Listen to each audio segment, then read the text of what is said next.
When I first got my hands on Skull and Bones during its last closed beta in August, I was stunned that this legendarily elusive game actually existed. Now, with the release date in February of next year fast approaching, it would seem any doubt that the seafaring adventure won't see the light of day is fading. Now I just want to know if it's going to be good, and after another 6 hours in the most recent closed beta this past weekend, I find myself more hopeful than ever that this plundering simulator might actually capture the attention of me and my friends. Though the most recent beta included some odd and unexpected changes to the story, my friends and I dove deep into the waters of this ship-based adventures RPG mechanics and came away pleasantly surprised.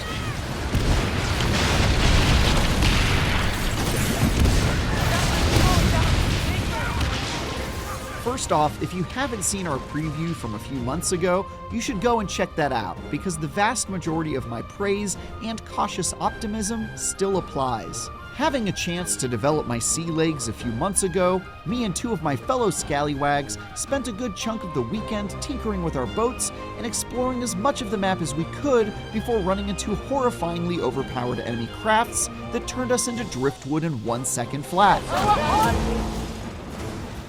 Upgrading and customizing your very own piracy vessel remains one of the coolest things Skull and Bones offers, and that's especially true after the first few hours, once I acquired the means to craft class-based ships with specific strengths and weaknesses to suit my playstyle.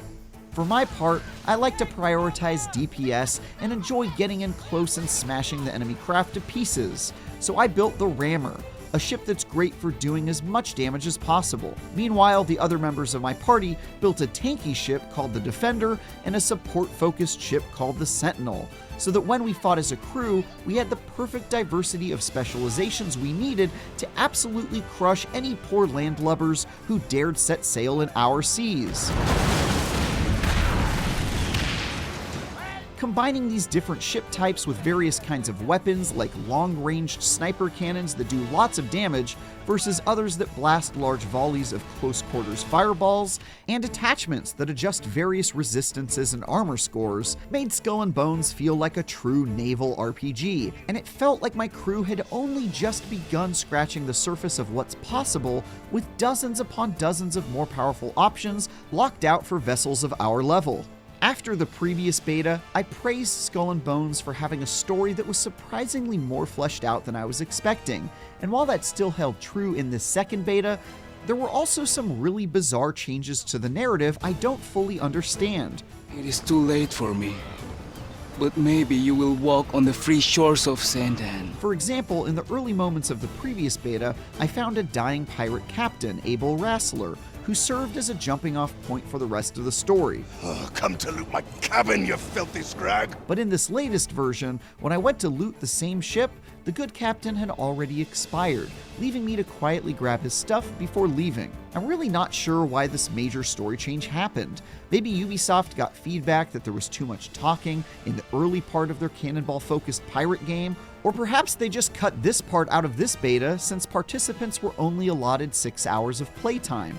But it wasn't the only big one I noticed. There were also a few significant dialogue changes, and one of my main crewmates had been replaced by a new character altogether. It's pretty surprising that after all these years of development, they're still making significant story changes in the 4 months since the last beta.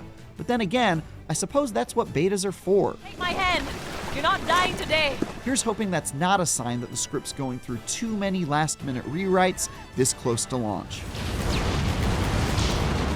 For more, check out our previews of Prince of Persia: The Lost Crown and Tekken 8. And for everything else, keep dropping anchor with IGN.